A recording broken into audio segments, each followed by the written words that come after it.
Before we get started, does anyone want to get out? And here we go.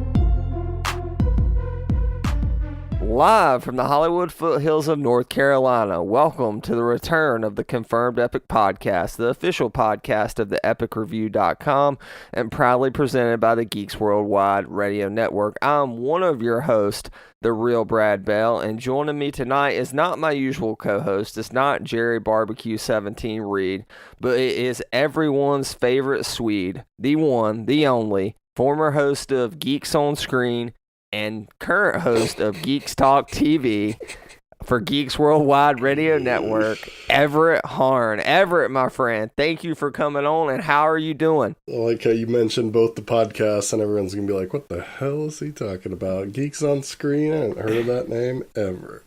No, I'm doing all right. It's late. It's late here, but, you know, got to do what you got to do, the podcast. Yeah, especially when you have two kids like you do. And we have just had our first kid, Harper. So what we did is we recorded like a month's worth of episodes right before she was born, so we could kind of have filler content. And now this is the first podcast back. And considering she woke up every 45 minutes last night, I was not going to make it to our usual late start time, but it's way late over in Sweden. So we definitely appreciate you being on. And it's just good to catch up because I mean, we haven't. We chat over Facebook sometimes, but we hadn't really got to talk about geeky stuff in a while. I know it. You're all about the toys, and I don't have the money for it. So, well, I don't have the money for it either. I'm trying to be much more reasonable with my collecting right now, like my Hot Toys and stuff. I sold those a while ago. I've been getting into the Mezco 112, which Jerry got me into, but we'll talk about that later. Tonight, we're going to do a short epic news segment in which we are only going to discuss one topic revolving around Spider-Man.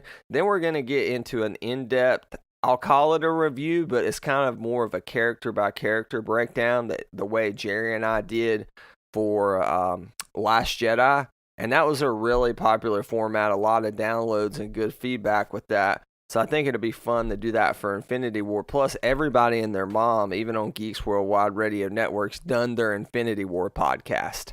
Right. So if we approach it from a different angle, maybe they'd give you a little bit of a fresh take on Infinity War.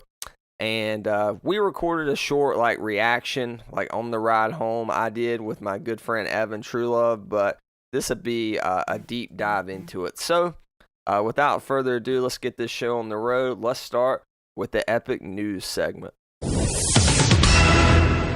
Okay, Everett, we only have one bit of epic news tonight, and that is Spider-Man Homecoming. It has been reported by Hollywood Reporter that Jake Gyllenhaal is going to play Mysterio in Spider-Man Homecoming 2. What do you think about this, Everett? Surprising casting? Good casting? Honestly,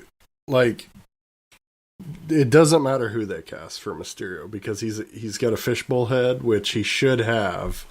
And it's a bit worrying that they're casting someone as high profile as Jake G, but just because the whole we got to put the no helmet, no mask clause in their contract. The fishbowl's gonna crack 5 times throughout the course of this film. Right, or it's gonna be see-through instead of opaque or glowy like it should be, and it should either be a mirror or it should be glowing.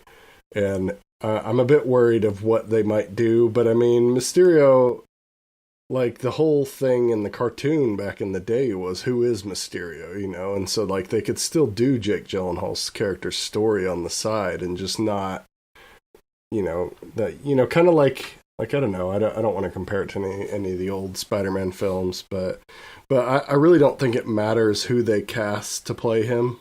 I'm just excited that it's going to be Mysterio. He's probably my number 2 villain that I want to see. I want to see Arcade. He's always been my number 1 because I think they can make a badass Arcade movie. But Mysterio, I definitely am excited to see, and hopefully they do him right. He's really the only one of those like first 20 issues Spider-Man villains that hasn't shown up in the movies. I mean, you've had the Lizard, you've had Electro, for better or for worse. I mean, you had a dozen goblins, it feels like, and Doc Ock and stuff. So I'm glad they're finally getting around to Mysterio, and this is back-to-back like major big names for these two villains in this Spider-Man franchise. I mean, Michael Keaton was awesome as the Vulture, and I loved his story arc in Spider-Man Homecoming, so I'm going to trust him with Gyllenhaal here. What's interesting, Ever, is that Michael Keaton's also returning, so do you think we're building toward that Sinister Six that Sony's always wanted, which I know this is Disney, but still? No, 100%. Sinister Six is the main goal. Like, it's basically the phase 1 of Spider-Man coming up to, the Avengers version of the Spider-Man, movie universe. Because they've already got Scorpion, they've already got Vulture. If they get Mysterio, I mean, they could even introduce, like, Kraven, or they could introduce Chameleon, or anyone in the second movie, which would, give us 4 of the characters. And who knows, maybe we'll get Doc Ock again to pad out the numbers, but I think Sinister Six is where they need to go. Yeah, my fear is, though, that like we'll sit up a really good Sinister Six movie while Marvel Studios is pulling all the creative strings, or webs, if you will. And then once that's established, it's like, all right, that 6-picture deal's up, and it's back to Sony for this Spider-Man and Sinister Six. Do you think that could happen, or do you think that Sony's not that dumb?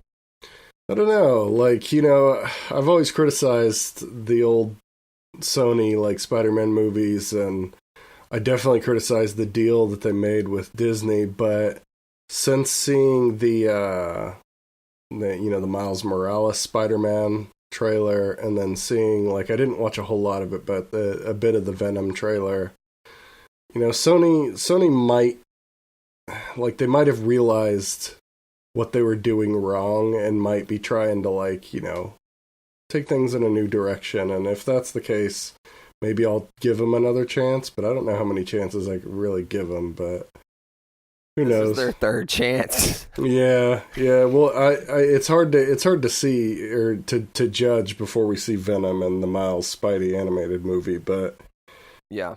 Yeah, I don't know. I wouldn't really want them to do anything MCU connected.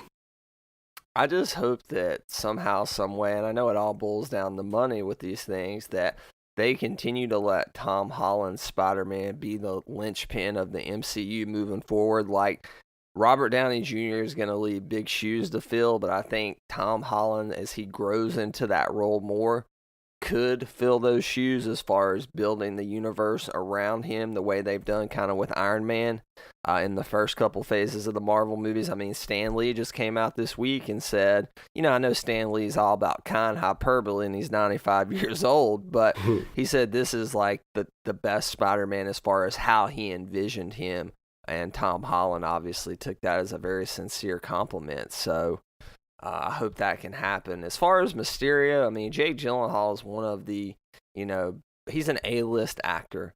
And yes, that does bring some hesitations, as you said, is how much of Mysterio's character, as far as the comic bookiness of it, will be sacrificed to accommodate Gyllenhaal.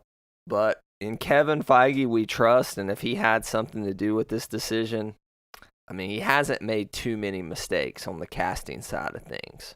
Right.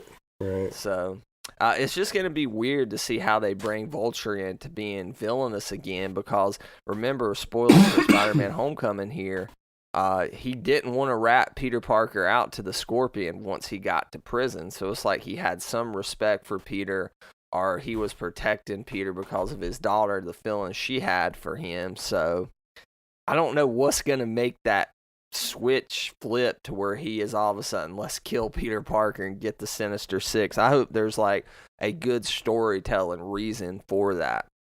It's possible he could join the Sinister Six to try and just see what they're up to, and he'll eventually, help stop them in the end. But I don't know. I kind of, at the end of Homecoming, I kind of got the feeling of, he wants Peter all to himself. And so he wasn't going to give Scorpion the name because he wants to get out and get him. That's an interesting way of looking at it. And it's going to be cool seeing Mysterio, this movie prop guy, special effects guy, I should say, within the context of a movie. I know you can do some real meta stuff with that if you want to, but I always wanted to see Bruce Campbell play Mysterio. Yeah. So we never got that in the Raimi trilogy, unfortunately, because they wanted to pigeonhole Venom in there. Sony did, but anyway, Spider-Man: Homecoming 2 it starts Phase 4 of the MCU, and it comes out July 5th, 2019. So I know I promised only one news story, but I got to get your opinion on this because I just thought it was a batshit story this week. EPIX, which is not quite HBO level, maybe more on par with the Stars, like movie channel that you can get on your Direct TVs and Spectrum and stuff, announced they're doing a Young Alfred series, and which is going to focus on Alfred's time. He wouldn't. What's it? SAS is like the British like Black Ops, right? Yeah. Where he's going to be like SAS, which is, in that Batman Earth 2 graphic novel, that's kind of where they first started dipping into that origin, I should say. Do you want to see a Young Alfred series ever? No, like, honestly, I don't even watch Gotham. Like, I don't want to see Same. anything that doesn't have Batman. Like, I think they're just kind of milking the Batman universe because all the show's going to be is just, another run-of-the-mill spy show, and they kind of mention Gotham City or Metropolis every once in a while, right? Yeah, name drop of this is taking place within this grander universe, and I know DC's known for the multiverse, I get that, but their universes are so convoluted with the DCEU, the CW shows, Krypton, Gotham, and now this. I don't know if in-universe means much within the context of DC anymore. Yeah, I don't know. It's hard to say. Like, I'm not really interested in Krypton either, but I've heard good things about Me too. it. And so, maybe I'll give it a chance, but I would highly doubt that it'll be anything more than just, the run-of-the-mill spy thriller show. Which, if done well, I mean, it could be worth checking out, but it's not anything that's like, oh, yeah, I have to watch this. I mean, think about back in the day when, like, Heroes came out. You're like, oh, my God, a superhero show. But now they're a dime a dozen. It's almost impossible, especially we're talking about you have 2 kids. We just had our first kid.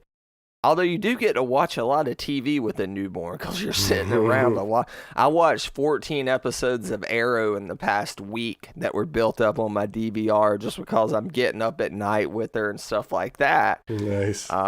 But still, yeah, it's hard to find the time. That would be something that would be fun for Geeks Talk TV, Everett, to make a return to talk about the Alfred show on EPIX. I would definitely download that and tweet it out, Everett. So, but anyway, that's our 2 quick epic news stories of the week. I want to do a quick giveaway, okay? I promised to give away up on our return, and what I'm going to be giving away is a Blu-ray copy of Iron Man 2 because I accidentally bought 2 copies of this movie because I couldn't find my copy, so I went to Best Buy and used my rewards points to get it. And lo and behold, on my entertainment stand in the living room, I find my copy that I wanted to watch before Infinity War. But here is what you got to do to win this contest, and it's super easy, okay? And I'm gonna pay for shipping. It's gonna come with your DVD copy, Blu-ray copy, and digital all in there. We hadn't milked out the digital code and just sending it to you. All you need to do is tweet me at TheRealBradBell, DREEL Brad Bell, or email me at thepicreview@gmail.com. Which Mark Iron Man armor, so the number of Mark Iron Man armor that Iron Man debuts at the racetrack in Monaco in Iron Man 2. And I know Everett knows that, but don't spoil it, Everett. All right, they got to work for this free copy of this 2010 Blu-ray, okay? So, what is the number Mark Iron Man suit that he debuts in Monaco? And some people are watching live on YouTube now, so if you want to go ahead and get that while you can before this hits iTunes or SoundCloud or our Podbean, you can. All right. Without further ado, Everett, let's go ahead and get into our featured review of the biggest film, well, close, it's not Avatar yet, but one of, soon maybe to be, the biggest film of all time, Avengers Infinity War. There was an idea To bring together a group of remarkable people. To see if we could become something more. So when they needed us, we could fight the battles that they never could.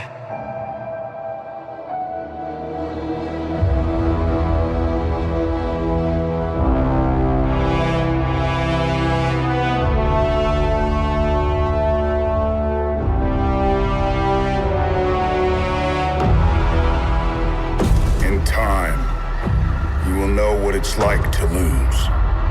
To feel so desperately that you're right, yet to fail all the same.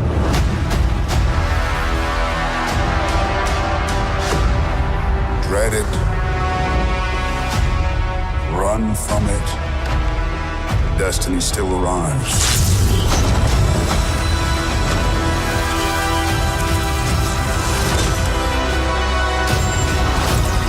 Evacuate the city. Engage all defenses. And get this man a shield.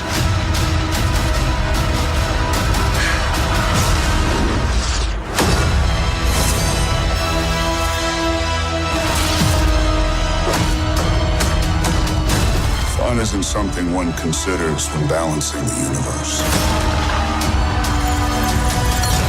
But this does put a smile on my face.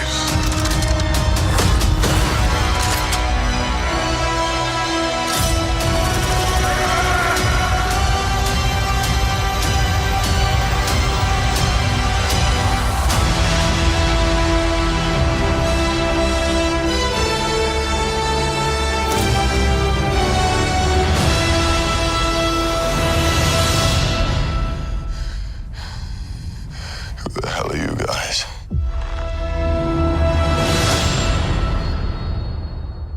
It blows my mind that it's not as big as Avatar.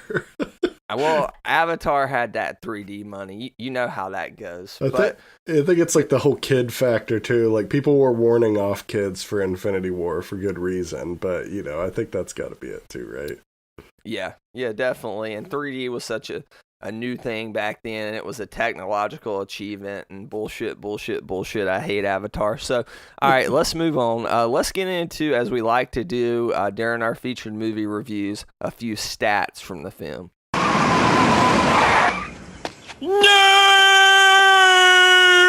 This was directed by the Russo brothers, Joe and Anthony, scored by Alan Silvestri, produced by the great Kevin Feige, starring almost every MCU character outside of Ant-Man and Hawkeye. Heroes, I should say, not every villain. Of course, this is Disney, Marvel Studios, rated PG-13. It was released April 27, 2018, a running time of 149 minutes, a $400 million budget including marketing, which would make it the most expensive film ever made, not accounting for inflation, of course. And so far, it has grossed, and I think this number's went up, $1.62 billion worldwide, which is the fifth most all-time. And it is at 84% currently on Rotten Tomatoes. So, we're going to go ahead and roll the spoiler reel so that you know spoilers for Avengers Infinity War starting now.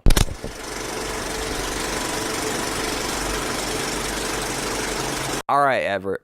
I'm going to start with the big bad here because this really is a Thanos film. Would you agree? Yeah. Sure. Yeah. And it's weird to follow a villain as your central character. I don't think it's what people were expecting. I think it kind of caught them off guard.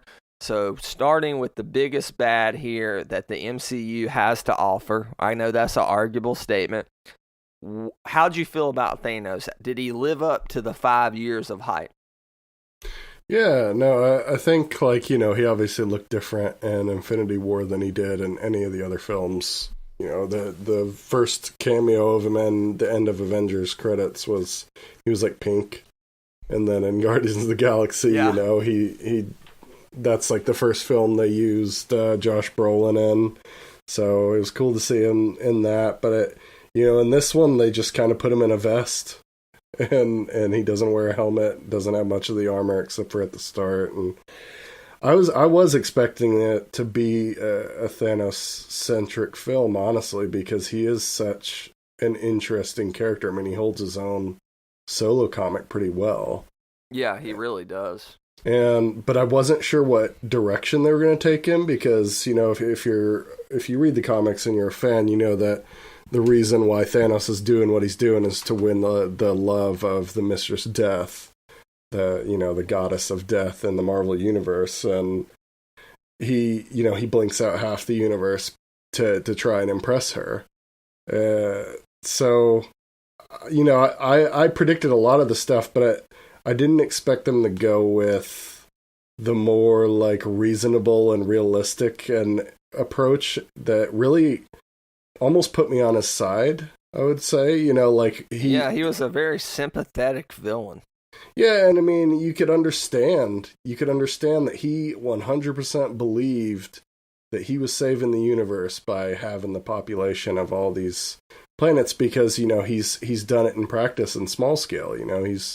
He's killed off randomly half the population, and the planet that he did it to is now thriving, is what he tells Gamora. And the whole scene where he throws her off the cliff, that he's got the tear running down his eyes and stuff. Like, they really, I feel like Marvel took the criticism from all their other films of people saying, that they don't do villains well, and they were like, oh yeah, here's Thanos, say that again. So I think they've been on a roll with villains, though. Like, I really liked Ego, I really liked Vulture, and then we get Thanos, and I don't want to say that they for sure have it figured out, but I do think they're on an upward trajectory as far as the villain is concerned. Brolin was phenomenal in this role, considering it's all mocap. How he's able to emote is just spectacular. The whole scene with Gamora where he quote unquote adopts her. What an intense scene when they go to the planet she was from, and you see in the background half of her people being executed via the Black Order. And I really, really enjoyed Thanos, and he was surprisingly complex, right? I mean, I knew Marvel would do a good job with it. I didn't know they would do this great of a job with it. He wasn't just a end-all, be-all, uber-powerful villain that was like a Steppenwolf from Justice League. Like, I was just about to say that.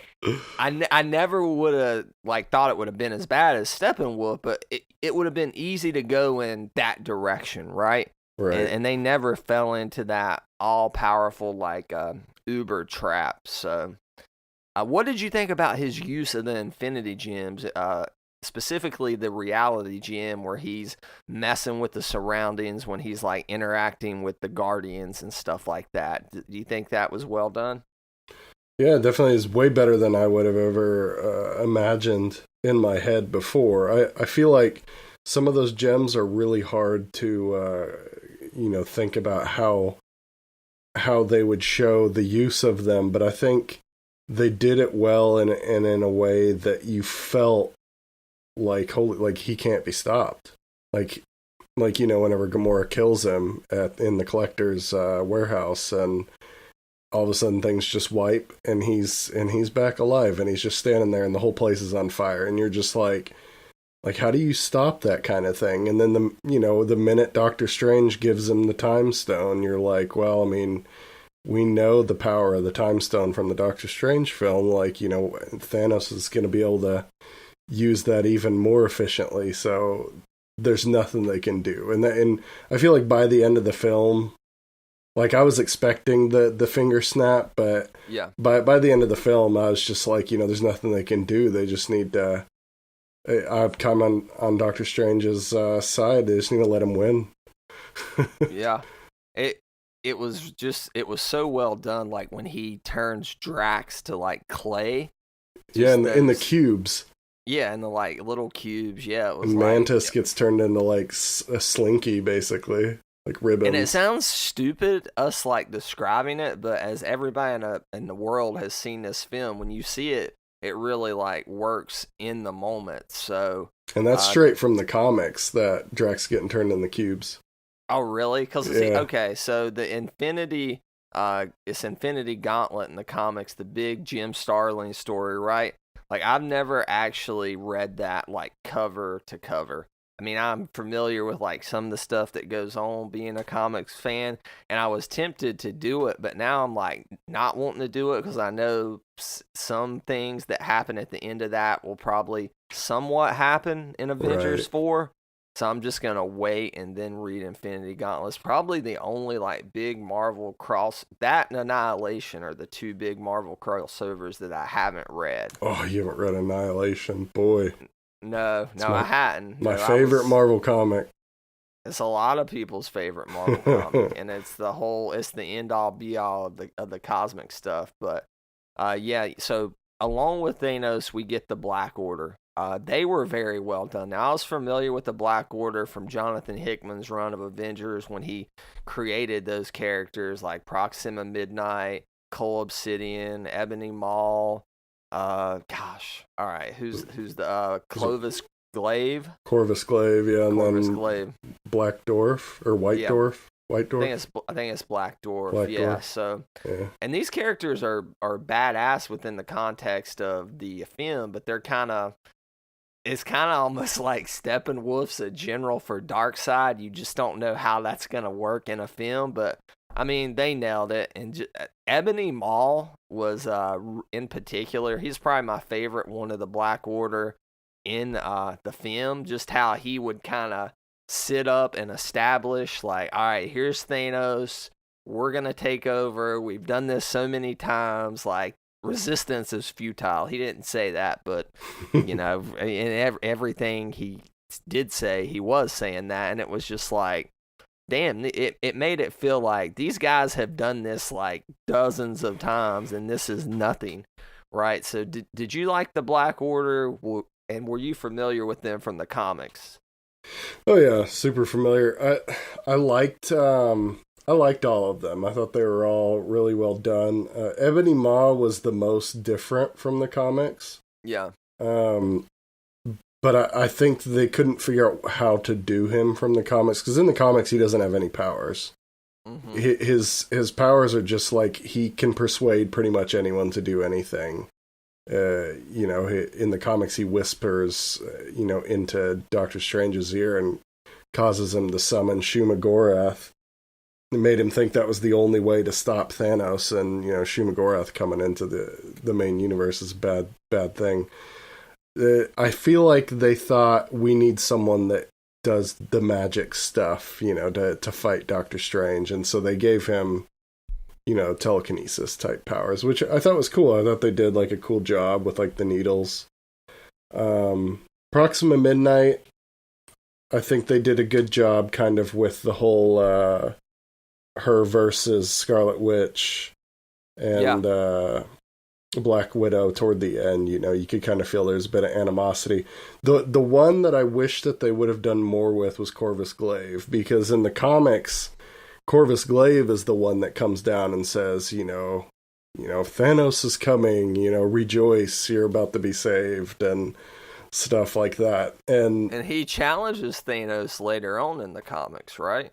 Yeah, and something that's cool, and something that I'm hoping that they'll keep into the movies and they don't just like hide it away, is the thing that he's named after is his glaive, like his little scythe thing. And as long as that thing isn't broken, he can come back to life. Like, he's basically immortal until someone breaks that thing.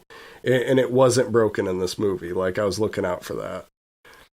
But all the Black Order are dead. Maybe the Glaive is not dead based on what you said, right. But it was kind of like they were really cool and they served their purpose like within this film. But right, I kind of wish we could. I mean, I don't want to see a ton more of them, but it's kind of a downer that these guys are gone so soon.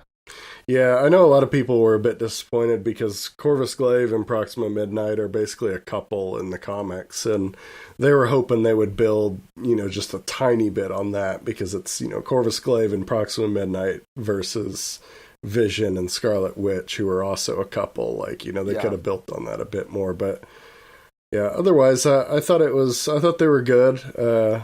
Ebony Maw got taken out, like, pretty quickly, which was surprising. But I liked how it happened, so yeah, I don't have any complaints.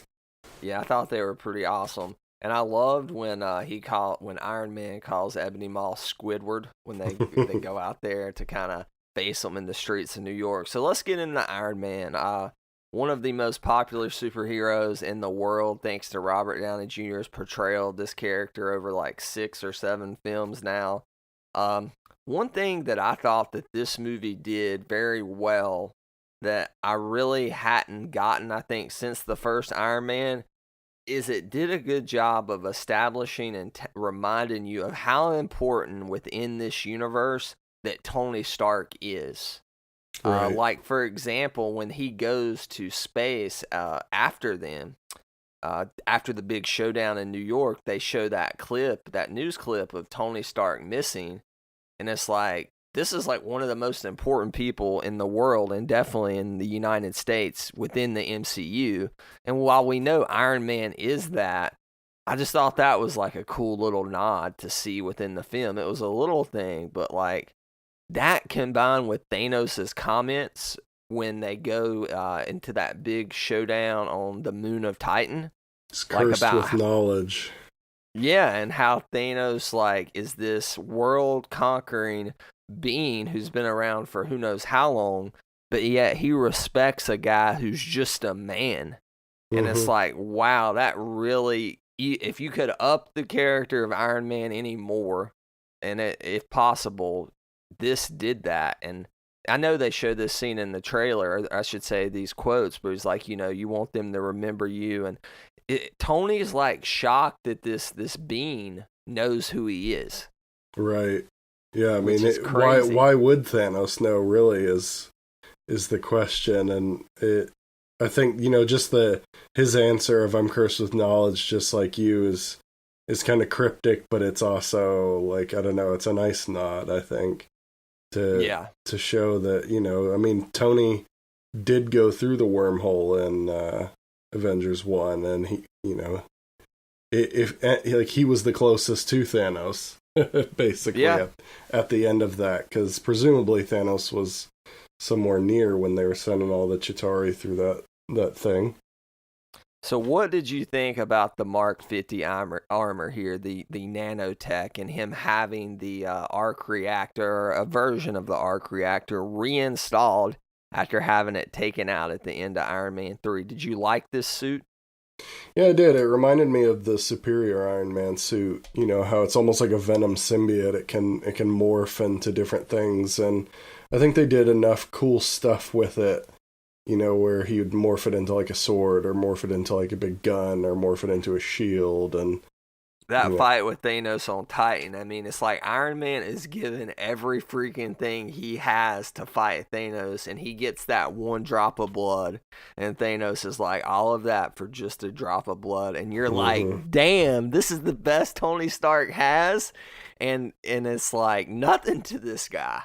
Yeah, and I thought they did a good job with the effects of, once his suit started to lose the power towards the end of that fight, it stopped regenerating and it started to kind of crumble a bit. And I think they did a good job with that. Everett, in that scene where like Thanos stabs him, I was shaking in the theater because we were supposed to go, so we bought tickets to the Thursday night showing. Of course, my daughter was born. We knew when we bought tickets she would, be here sooner rather than later.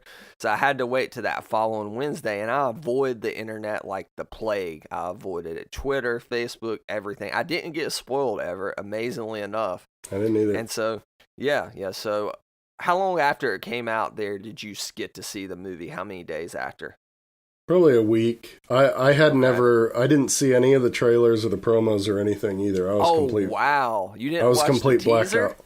No, I don't watch that stuff. Damn, that's impressive. You're a stronger man than me when it comes to that kind of stuff. But like, so I don't know. I figure Stark or Cap's gonna bite at one of these two, and I know that's kind of how everybody felt.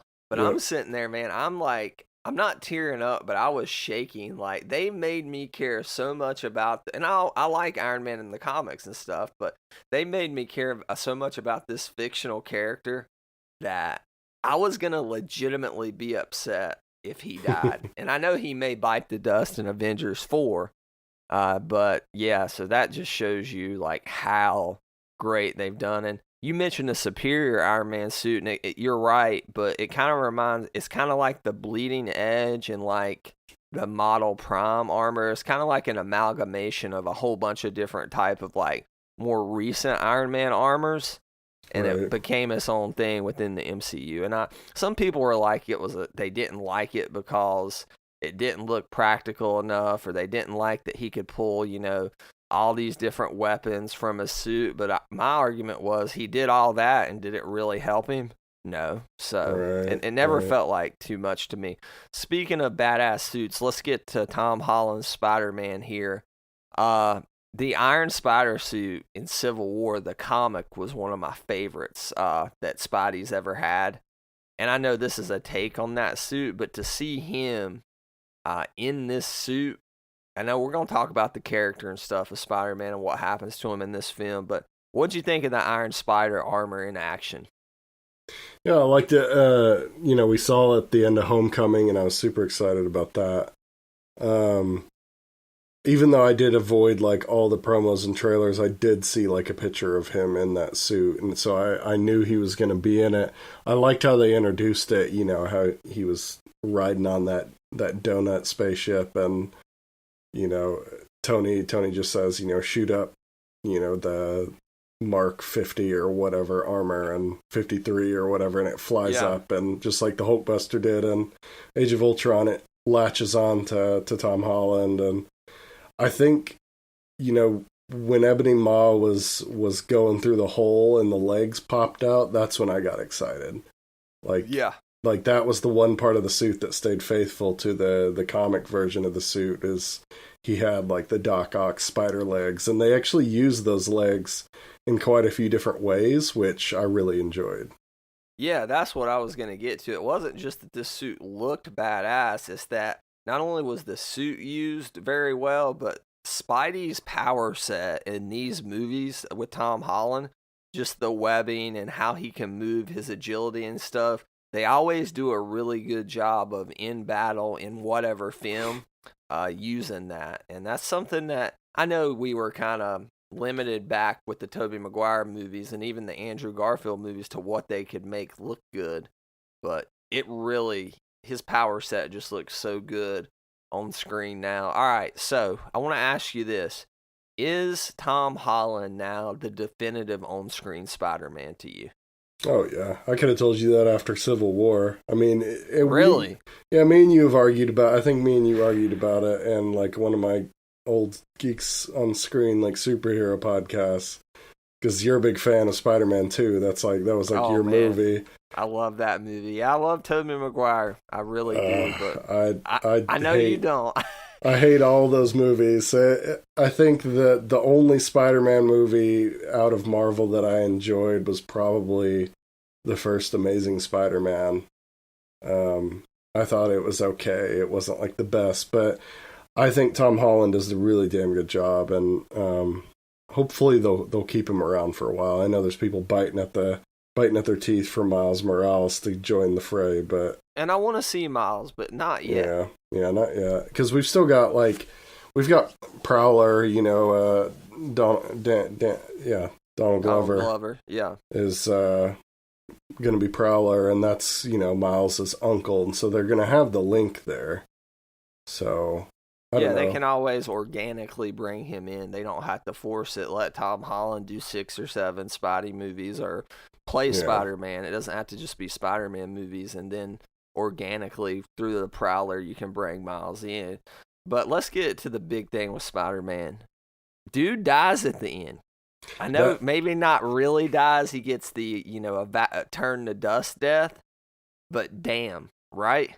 It was the most tragic of all the deaths, I think, for me, just because I have a son and he's a kid still, and what he's saying to Tony as he's disintegrating, like he's just saying, I'm sorry, I'm scared and stuff, and it just makes your heart break for him, because the thing about Peter Parker is he's young and he's naive still. Like, he's not an experienced hero, a member of the Avengers, like all these other guys who have fought the Chitauri and Ultron before. Like, he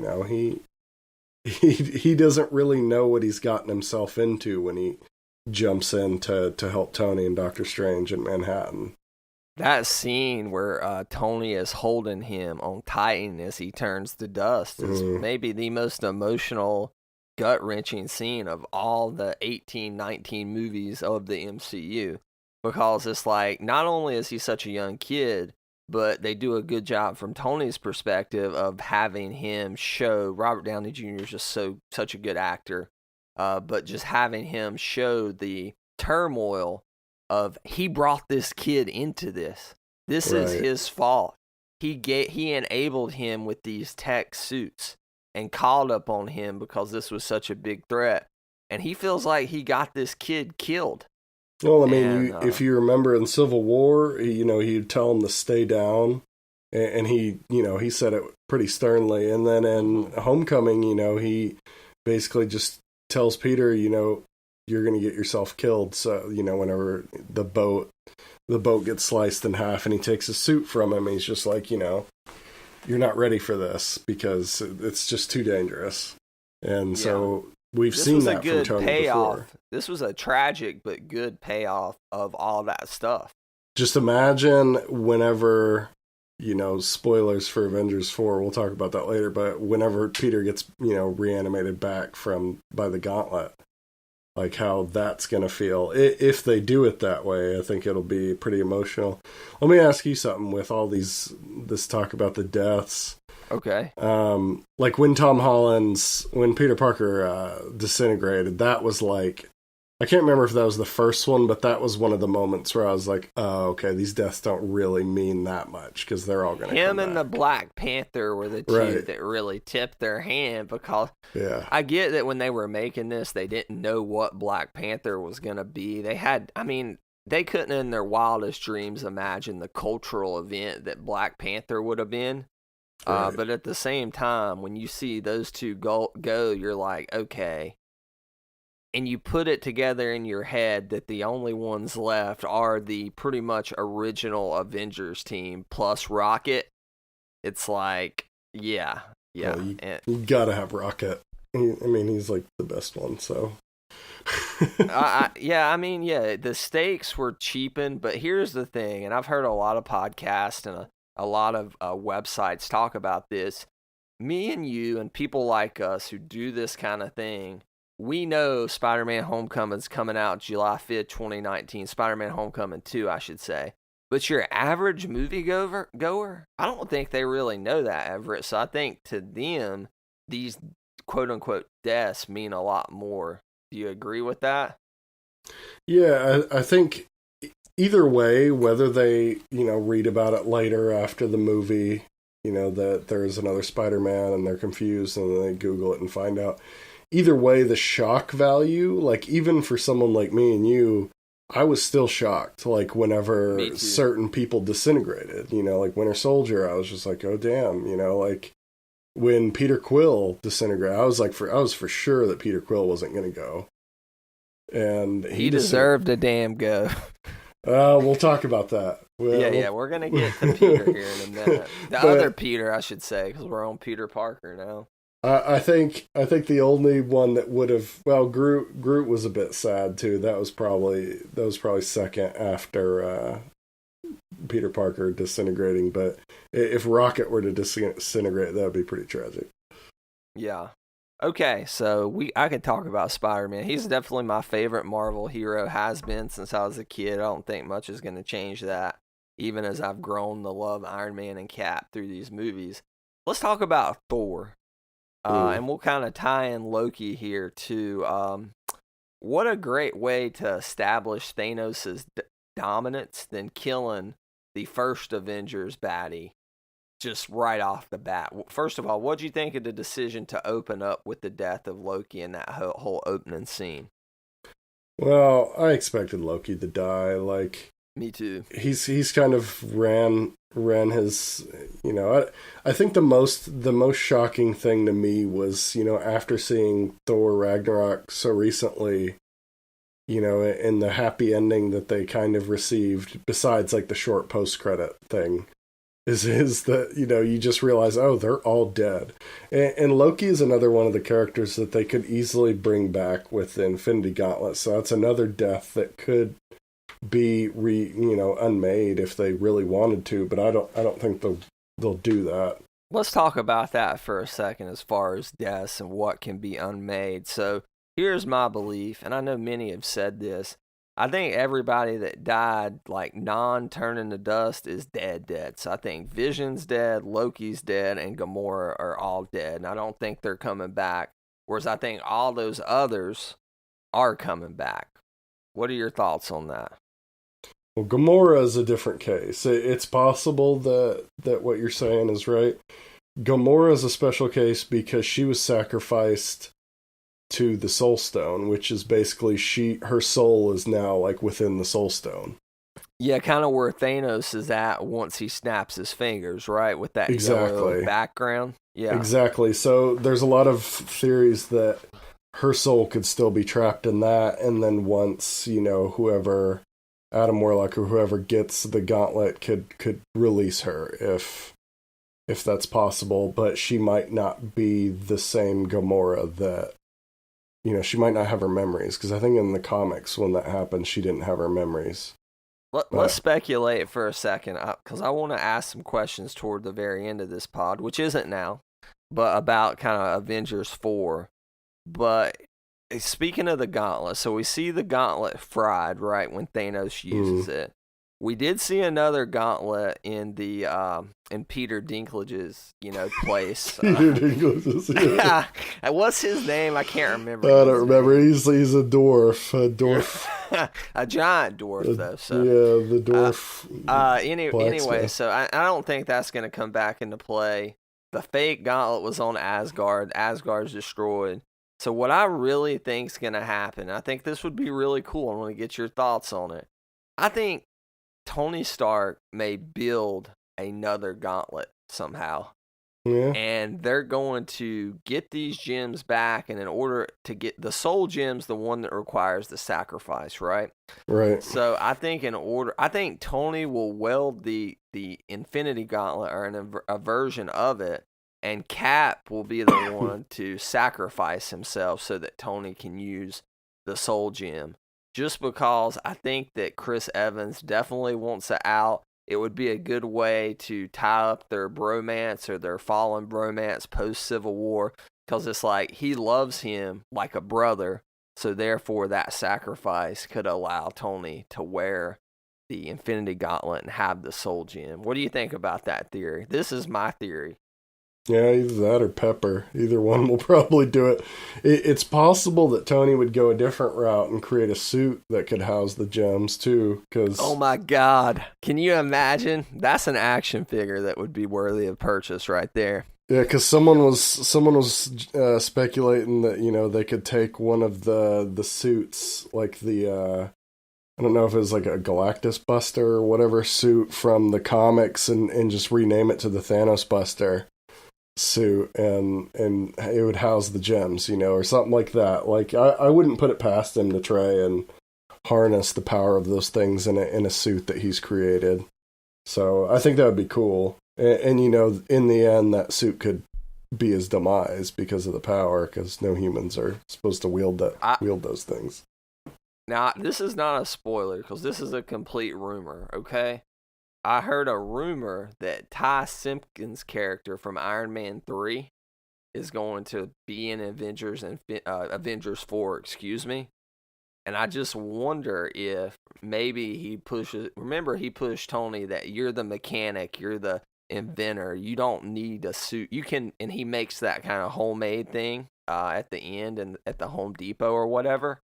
What if he has some kind of interaction with, like, Ty Simpkins' character, and he's like, all right, you can invent something to fix this problem. I think of it as crazy as Infinity War was and is. I think Avengers 4 is going to be like the kitchen sink of just batshit Marvel stuff, man. I hope so, man. I really do. And the only thing I'm really worried about, if we're going to speculate about Avengers 4, is how they're going to fit in all the Adam Warlock stuff. I don't think they're going to do Adam. I know Adam Warlock's like quintessential to Marvel cosmic stuff, and he's such a big part of all this stuff in the comics. But I think that Adam Warlock will be, don't ask me how, but I do think he'll be a story like down the road. I don't think they're going to try to put Adam Warlock in this movie. I think because of the after credit scene in Guardians 2, they have to do something with it, but they might not explain it. Like, they might basically pull an Age of Ultron Vision, where Vision kind of pops up in the second half of the movie, and you don't know a whole lot about him, but you know he's on the right side. Yeah, I can see something like that. Something like that, and, you know, because Adam Warlock's kind of like, you know, the Marvel's Jesus, basically. You know, just to be straight with it, and so it'll be interesting to see like who they cast and how they even do it. But yeah, no, I mean it would be a holy shit like Marvel fan moment when Adam Warlock shows up. What I don't want to happen is whether it's Adam Warlock or Captain Marvel, I don't want like a Deus Ex Machina like Superman at the end of Justice League to go back to that film. Where it's like this individual shows up and they win, the good guys win, and I don't think Marvel's stupid enough to do that. But yeah, I'm worried that they're going to overpower Captain Marvel a bit, because I mean they underpowered Thanos big time for this film. Like, he's way weaker than he is in the comics, but I'm worried that they're going to make her way stronger than she is in the comics. Me too. I'm really worried about that. Yeah, because I don't want them to just have, you know, an ace in the hole where, you know, second half of Avengers or whatever, you know, even at the start, she shows up, takes charge, and they come up with a plan and win, you know, but who knows? Speaking of winning, they definitely couldn't have had a shot a fighting shot against Thanos without this guy. Let's talk a little bit about Thor. So Thor goes through the ringer in this movie. Asgard was already lost. He loses the refugees. He loses his brother. Heimdall dies. And, of course, he's lost Mjolnir already. So, I mean, he's a guy down on his luck, and he really has, like, a really good hero's journey in this film. And I thought Thor kind of stole the show, man, a little bit. Like, when he shows up in Wakanda and that Avengers music hits, it was like geekasm territory. Oh, yeah, no, I've got a huge nerd on for Thor after Ragnarok. Like, he's incredible now that they've, you know, revamped the ideas behind how they want to portray his character. Ever since Ragnarok, man, with Waititi, or whatever his name is, like, the idea... Taika Waititi. Yeah, the idea that they have for remaking his characters is awesome. I didn't like that they fixed his eye. Like, I liked the eye patch, and that, you know, that made me think of old King Thor. Like, he had an eye patch and a metal arm. But yeah, when he shows up in Wakanda, I think I almost jumped out of my seat and just it was like, yes. Yeah, like, and he just wrecks fools, and it's so exciting. I was, you know, this is just me being a huge comic book nerd, and I knew there was a 95% chance it wasn't going to happen. I was hoping they'd do like something with Beta Ray Bill in this movie, because in the comics, Stormbreaker is his hammer. Yeah, and they named this one Stormbreaker. But yeah, I thought it was cool. I don't really know what I think about them using Groot's arm as the handle, because I think that kind of ruins the look a bit, but I'm excited that they went with like the Ultimate Thor battle axe hammer. Reminded me a little bit, you mentioned Stormbreaker and Beta Ray Bill, but of the Ultimate Thor's weapon. Yeah, that's what I was saying. Well. And he actually gets Ultimate Thor's costume whenever he picks that thing up for the first time. Yeah, which is a badass costume going back to the comics again. And Yeah. I like the Groot handle, maybe not for the look, but just because of the emotion that was put into it. And Groot's this apathetic teen, and it allows him to play a part in this story, like a meaningful part. So I did like that. Here's a question for you. If Groot can be regrown by just a splinter being put in the dirt, and when he dissolved, did Stormbreaker's handle dissolve? Because I feel like Rocket could just take a splinter off of Stormbreaker and regrow Groot. Yeah, that could happen, or Groot could just reappear because he went to dust, one or the other. What's crazy is this is a new Groot, so like, what's his name? That. Director of Guardians. Don't remind me about that. James Gunn. James Gunn, yeah, he said original Groot's like dead and gone, and this is like a completely different entity. I'm like, what the hell? That was the stupidest idea he had. That's like, besides the Nova Corps being garbage, I think that Groot not being the same Groot is the dumbest idea in those movies. Because, like, the cool thing about Groot in the comics is he can go from baby Groot to, like, big Groot in seconds. Like, yeah. And he doesn't ever do that until, like, it's a crucial moment. Because it's always like, you know, they're about to they're about to die, and then all of a sudden big Groot just busts through the wall, you know. And there's even, like, a scene in Annihilation when Groot grows, like, his limbs to basically just like into the walls of a whole castle, you know, to like, I don't even remember. Don't spoil Annihilation for me. I know it's from like no, I won't. I'm 06, just 07, spoiling. but I'm sounds spoiling badass. one thing. I think he just grows like around a castle, and then they light him on fire, basically to burn the castle down or so. I can't really remember, but he can grow really fast in the comics, and it's always the same Groot. All right, let's keep it on the Guardians here. So let's talk about the other Peter, Peter Quill. Okay, I get it. He's kind of an airhead. You know, he is not always thinking straight, and he's in love with Gamora, and she is lost, and Thanos doesn't even really have to use that to his advantage. Like, he's such a hothead on Titan that, like, I love the scene where they're all working together, and, like, Mantis has, you know, Thanos in the trance, and Spidey and Iron Man are, like, pulling the gauntlet, and Doctor Strange is, like, was he using the cape to, like, wrap around him? And it's like, right. Wow, what a great use of all these characters' power sets who haven't really fought together in the past, like, working together. And then Dumbass here makes a decision that I feel like, is it just for a story, like a storytelling out for him to just punch him in the face and stop? I know nobody really maybe wanted to see Thanos beaten there. Maybe some people did, but I didn't. I wanted, you know, the threat to continue. But was that not dumb, Everett? I mean, it sounds like you may disagree with me on this. I disagree because I understand why he did it. Like, the placing of that fight made you think that they could have possibly beat Thanos, because it was toward the end, and, you know, Doctor Strange... not the end, right? It was... Right, but it was around, like, the 2-hour mark, which is usually the end of these movies, and I didn't really know how long this movie was going to go, but... You know, Doctor Strange had already said this is the one way out of like 16 million that we can win. And so you're thinking, okay, well, maybe they will win.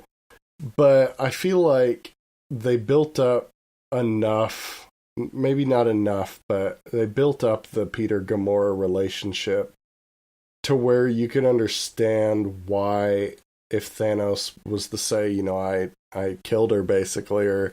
You know, Mantis basically says he's in pain, you know, and Peter works it out that he killed Gamora, and he just basically snapped. Like, he didn't really think. He just found out. He blacked out. I mean, the love of his life's dead. Like, I get it, but it was like... It did suck. Like, I was really mad that he did it, because they were so close to getting the gauntlet off, and you knew if he were to punch him, you know, Tony was saying, you know, don't even think about it. Like, go away. Yeah, it was... it's frustrating. It was frustrating, but then again, it was meant to be that. So yeah. you're not going to get too bent out of shape. Speaking of that, some people got bent out of shape with the lack of Captain America in this movie. So let's talk about this quote-unquote secret Avengers team with Cap, Falcon, Black Widow, who's kind of been on the, on the lam a little bit post-Civil War, but specifically Cap. Did he feel underserved in this movie to you? Maybe. I think the scenes that he did have were pretty tremendous, especially the intro of him with the subway. Oh my God. And they're playing that from He catches that? Yeah, Badass, dude. He catches it and then throws it back. I think that was on the equal level of hype that I had for when Thor showed up in Wakanda. When Cap showed up, I was just like, yes. He steps out of that shadow because you got the feeling that Cap was really broken from this whole team dynamic, especially world-saving stuff after Civil War. But this threat's so bad, it's like Cap's back for it. And he's got the beard, which is nice. Everyone likes the beard. Dude. It looked really cool. I didn't know how I would feel about it when I first saw it, but when I saw it in the film, I think it worked. And it was meant... I like how the suit was just the old suit, just kind of deteriorated, and it's been through the ringer because it really represents, that's kind of how this character is. He's tarnished a little bit. He's been through so much that he's not the jubilant, naive, optimist that he was in the first Avengers movie, right? Right. I was a bit disappointed, after T'Challa says, get this man a shield towards the end. I was a bit disappointed in what they actually gave him, because they gave him, the gauntlets that have mini shields built into them. But they weren't really that cool looking of a shield. I was hoping that it would expand out more to the kite shield that he originally had, be more of a kite shield. And I wasn't really sure. I think the train scene at the start, and then the scene where he's fighting Thanos mano a mano, and manages to get a few blows on him. Thanos kind of looked at him and was just like, what? Is this just a guy? That was a cool scene. That was kind of akin to the Tony Stark thing. Exactly. That's exactly where I was going. So it mirrored the Stark thing. And then you kind of start to think in your head, well, if Stark pushed him just being a man, and Cap pushed him, I know being a super soldier, but still a man, right? Right. What if those two were together? What if their differences were aside? They can beat Thanos, and they will beat Thanos, and it may cost both their lives, probably at least one of their lives. But I cannot wait for the scene where Cap and Iron Man get back together for the first time in next movie, because that's going to be such a just pivotal Marvel movie history moment right there. Speaking of getting together, were you disappointed that Tony and Doctor Strange didn't mention each other's facial hair? I thought that joke was coming because it's such a big part of the comics. It's such an easy, good joke to make, too. Maybe that's why they didn't do it, because it was just so obvious. Maybe they'll do it in Avengers 4, but you feel like if they were going to do it, it would have been early on. And I definitely want to get to Doctor Strange here in a second. But let's stay with Wakanda here. Team Wakanda, so Black Panther, Bucky, Shuri, War Machine, which I thought was cool to see him show up, Okoye. Again, it really felt, why the Battle of Wakanda was a big deal, it didn't feel like the Black Panther was as big of a deal as maybe you thought he should have been coming out of the success of his own movie. And my guess is just because he's newer compared to these other characters and they wanted to focus more on them. And they may have didn't know what they had in the character when they were writing this film and making this film. What do you think about the Black Panther stuff and just Team Wakanda? I feel like it's possible that they didn't want to put a whole lot of focus on Black Panther just because we just had the movie. I don't know if you might feel the same. But, I liked seeing Shuri again. She's awesome, and I liked kind of the interaction between the Wakandans and some of the newer heroes. I liked seeing Winter Soldier with his new arm and stuff, and I liked, it was kind of fun seeing M'Baku and stuff like that all again. That was cool, yeah. Yeah, and just to kind of see Suri and Banner work together. Bruce Banner, kind of, because he works in a whole different field basically as her, but just to see like this teenager kind of showing up an older man, in the field of science is awesome. Kind of reminds you of Amadeus Cho in the comics in a way, doesn't it? Yeah. Although I'm not a huge Amadeus Cho guy, just that kind of a younger person, just as smart or smarter than like Dr. Bruce Banner. So, yeah, right. The Battle of Wakanda, did you think it was as epic as it could have, should have been, or do you think it was too much like just generic fighting army? It might have been a little bit of both. I think it was pretty epic. Like, I think I was more excited about it than maybe the average film goer, because in the comics, that's the only battle that the heroes win against the Black Order. I think it was pretty messy, but they did split it up enough with the Thor stuff and the stuff on Titan to kind of give you a break in between the scenes, I think. Yeah, and the locale was just now some of the CG there was a little iffy, but the locale overall was just a great spot for that battle, and they really did a good job of bringing that to life on screen. Let's talk about the Hulk while we're in this. Do you think it was this identity crisis that he had after Thanos beat him down, which was another great way of showing you like how powerful Thanos is? Because the Hulk's like the ace in the hole. He's the trump card from Avengers, right? And to show you that they play that card and it fails miserably, again, establishes Thanos. But after that beatdown, what did you think about where he could not turn in the Hulk? I just thought some of that was dumb. It was like, I think it was dumb, and that was kind of my initial reaction. Like, Thanos in the comics, and I know I keep referring to the comics a lot, and I apologize to any listeners. We are those guys, Everett, that are like, in the comics. In the comics, Thanos always he's not afraid of the Hulk, but he's wary of him, and he even says at one point, like, if I were to face the Hulk, I would have to take him out first and fast. And that's exactly what happens in the movie, and it's genius, because, like, we've never really, besides the Hulkbuster fight, we've never really seen the Hulk lose.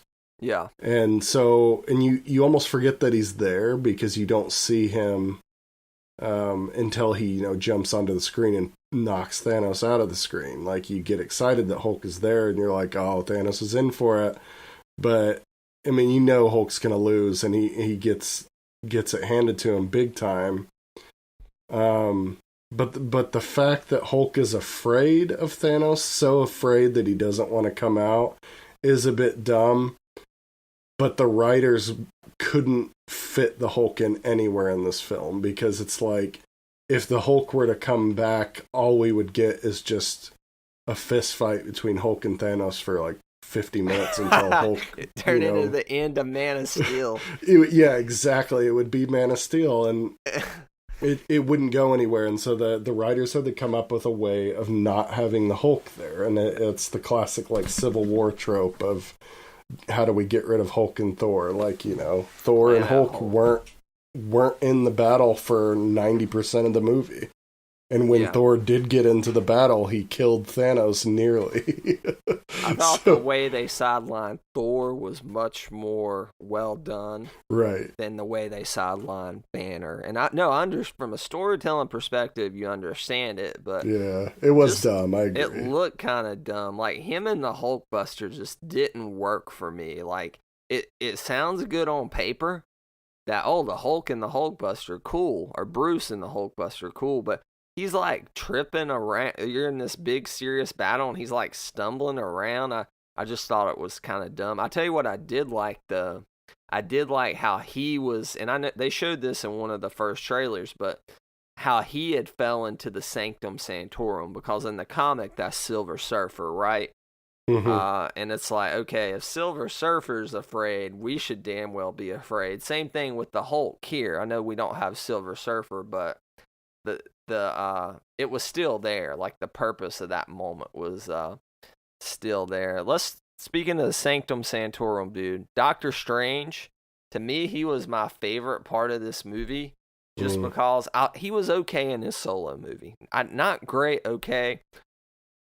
In this movie, how he's written so cleverly. Benedict Cumberbatch is a lot more comfortable playing this character. I still wish he had a British accent. I think the fact that he's like, I'm Benedict Cumberbatch, Doctor Strange, is just kind of dumb, you know? I like that Doctor Strange is still American because he's supposed to be, but yeah, I agree. He might have the best American accent, but he pulls off the American douchebag attitude that he's supposed to have very well. Yeah, kind of like early Tony Stark, right? When he's finding himself as a hero, but just how the cape was used in this, how it was like constantly on Titan. If they didn't have Doctor Strange, like, this would have been over 10 minutes ago. Kind of like Thor in Wakanda. Yeah, like like I saw if I were to get any collectible statue, that Infinity War Doctor Strange statue that you can, like, that has, like, all the arms and the stuff, and the hot toy of Doctor Strange. Yeah, and the magic sword and all that stuff. Like, you know, whenever he lashes Thanos with all of his what do they call it? It's not like Spirit World mirror images or whatever, but gosh, constructs. Constructs is more Green Lantern, but, you know what I'm talking about. But he just kind of multiplies in the midair, and Thanos basically just destroys them all. But it was just the stuff that he did in this movie that we didn't get to see in his movie was really cool to see. So sometimes when you see a budget for a film, you're like, they spent that much on this movie. But, like, when you see Doctor Strange and how good his stuff looks, you're like, okay, they spent a shit ton on this, and, like, it's evident, right? Like, it looks good, man. And his whole thing where he's, like, doing all the different 14 million different outcomes, and he's, like, levitating and meditating, it's like, man, it's really, really cool. So why did he give Thanos the time gem, the time stone out of the eye of Agamotto? Just because he knew that Stark was so pivotal in whatever way they're going to defeat Thanos? Is it as simple as that? No, well, like, you know, at first watching, I was mad that he just simply gave it over like he did. I think what he saw in his, like, you know, 14, 16 million versions of that fight, I think the only one that worked is in, like, an Avengers 4. I think he went all the way through. Yeah. And he knew that the only way to get to that point was Thanos had to have the gauntlet, had to delete, you know, half the universe of population. So you think it was more that than them needing Tony Stark? Because I'm wondering if for some reason they need Tony Stark. I think Thanos does have a conscience, and I think kind of what we saw at the end, like the last scene with Thanos in the Soul Gem or wherever he was watching the sunrise, and they ask, you know, if it was worth it or whatever, and he says no. Like, I think that's going to play a bit into his downfall as his regret. Yeah, I think it's not going to sit with him as well. Like, he's not like a monster. Like, he kind of is, but he isn't really. Like, I don't know if you know what I'm trying to say. No, but I do. On paper, he is, but, like, when you see it play out, he's not. He had, like, you mentioned this earlier, but the best villains, they think that what they're doing is for all the right reasons, except for the Joker, because it's just chaos for him, right? But for the most part, they think what they're doing is for all the right reasons, and that was clearly portrayed very well in this movie. Because I think, and once again, I'm going to say it again, in the comics, I think he. If you took a shot every time you said that, you would definitely not make it through this podcast. I think he actually. It might not be during Infinity War or Infinity Gauntlet, but I think he actually deletes like everyone in the universe, like for just a few minutes, and gets there and realizes how empty and alone it is, and it kind of makes him sad, and so he restores things back to the way they were before he did it. Yeah. Which I think it just kind of shows that Thanos doesn't want to just kill everyone. He doesn't want to destroy everyone in the universe. Like, and that's back to what we were talking about at the start of the podcast. Like, that kind of makes him a bit endearing. You kind of understand his motive.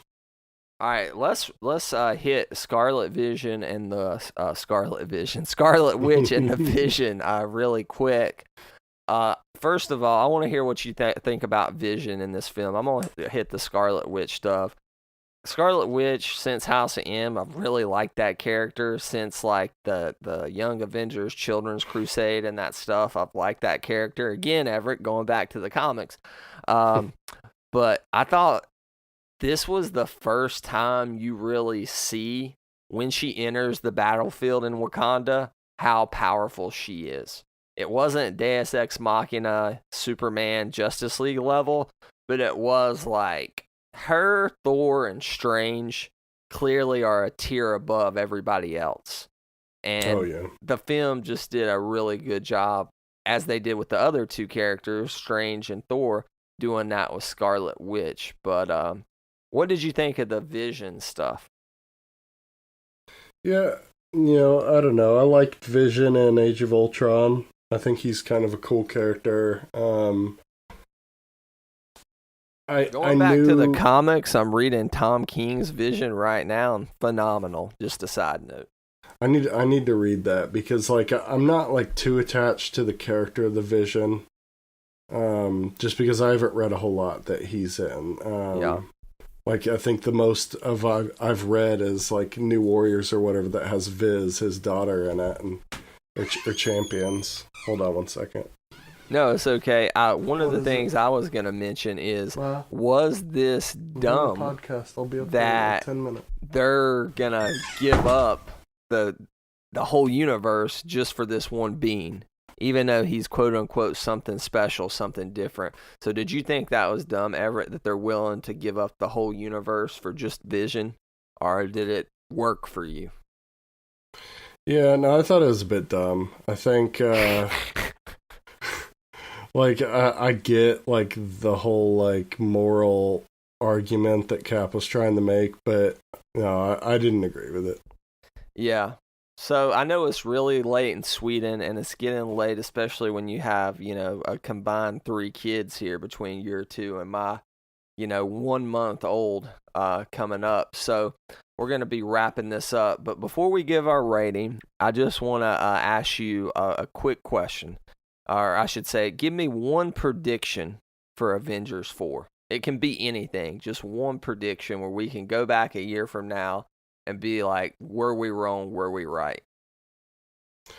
I really hope that they use that, and I know a lot of people are going to scoff at this because it's still so far down the road. I hope we see some kind of inkling of the Fox deal in it, whether it's a post-credits or... Yeah, like a post-credits with Silver Surfer floating, like a silver streak through the stars, or whether it's something to do with the Baxter building, or like a 4 on an envelope, or just, it can be anything.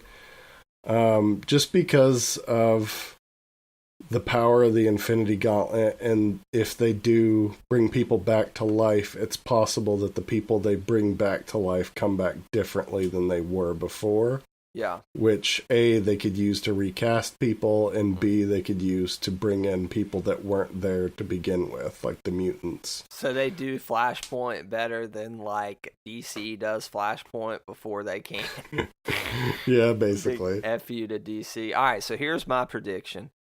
Somehow, some way, whether, like you said, it's the Thanos, like Galactus Buster, Thanos Buster, or it's making his own gauntlet, I think somehow Iron Man wields at least a few of the gems, if not all of them, to defeat Thanos. So that's my prediction. So, Everett, here's our rating scale to remind you. It's a 5-star system, basically. But you can give halves. So we give films either crap, good, great, epic. What would you confirm Avengers Infinity War at? No, I'd give it an epic like 4.5. All right, so that's a great and a half. All right, Yeah, so not okay. quite an epic, so not quite a perfect film. See, I agree. When I first rated it walking out, it was epic, and so many things about the film are epic, character moments and whatnot that we've discussed in this podcast. But just some of the stuff with the Hulk and some of the minor things keep it from being a perfect film. And I think one of the big things is it's hard. You can't really judge this film in and of itself. It clearly feels a part 1 of 2. So I could see us a year from now given the combined story of epic. But for this film alone, I'm just going to say great and a half. Okay, Everett, that's going to wrap it up for this edition of the Confirmed Epic Podcast, episode 93. Thank you so much for joining us. When you're not taking care of 2 kids and being a loving husband, where can people find more of you on the internet? You can find me on Twitter at @TheEverWritten. And he always gives some great thoughts, so follow Everett on Twitter. As for me, as always, you can find me on Twitter at TheRealBradBell, DREEL Brad Bell, at The Epic Review, THEpicReview.com, at Geeks World Wide, DGWW.com. You can find this podcast on iTunes, Stitcher, Podbean, SoundCloud, YouTube, and ActionFigureBarbecue.com, as well as The Epic Review and DGWW.com. And Everett, again, I know it's super late for you, and this was like I was on my way home from work, and this was a last-minute thing, but I know we can't do this as much together, but we definitely need to do this more, Everett, where we get together and do podcasts throughout the summer. Even if it's just like we do a confirmed crap where we're just shooting the shit and we can keep saying in the comics. All right? Right. So, Sounds good, man. All right. So once again, from the Hollywood foothills of North Carolina, we are out. That's all I have to say about that.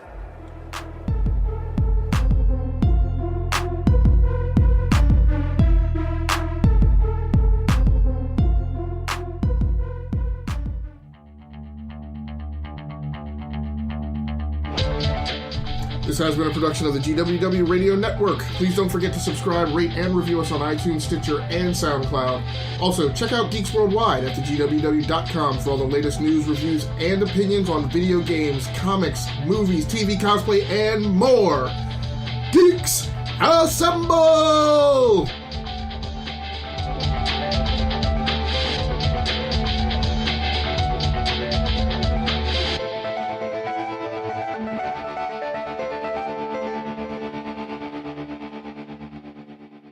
Roll out!